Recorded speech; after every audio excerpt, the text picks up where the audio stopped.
All I want to do is be in the classroom with my kids. All I want to do is be able to have them see Miss G and know how much I love them. Idaho teachers are ready to get back to class, but there is still some apprehension about returning. The State Board of Education and Governor Brad Little announcing plans for in-person learning this fall.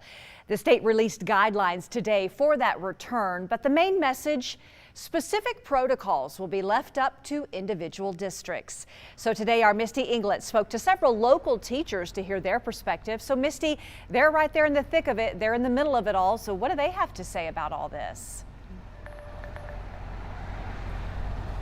Well, Kim, the consensus is they're excited to see their students again, and many do feel that there is a benefit to both the students' mental health and the quality of education for them to be back inside the classrooms. But there are several concerns with how they're going to balance that learning with safety.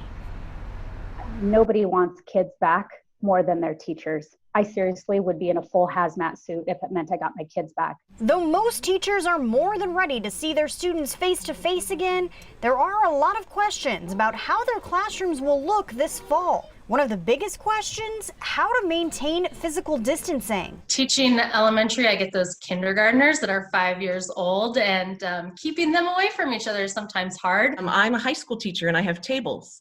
And so 6 feet apart is a person at each end of a table.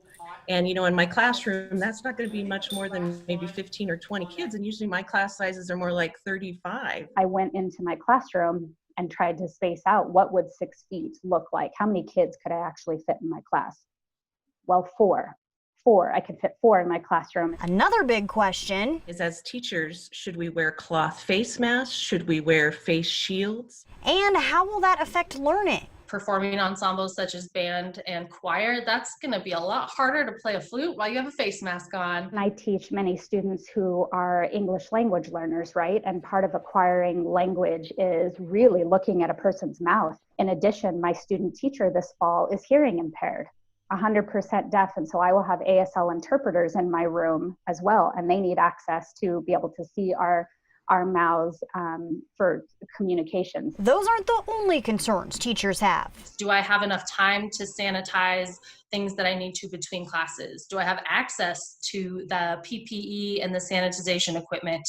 If a teacher has to be quarantined at home, does that mean that just a substitute takes over, or can they teach from home? And then with budget cuts, how on earth do you afford all that? The reality is that we're having to work doubly, triply hard to make sure that there's a protocol and a routine and a structure in place for safely reopening this fall.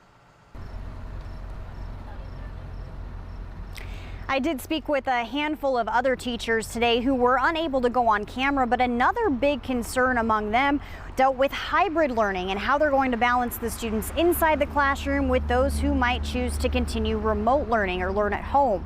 The big takeaway with all of this here, Kim, is that no state mandate has been given on how to return to the classrooms. All of those concerns are going to have to be expressed and dealt with at local level. Kim? Still so many questions from those teachers, and great questions to be asking. Parents, we have just as many questions too, and I know they know that, so hopefully we'll get this all figured out. Misty, thank you.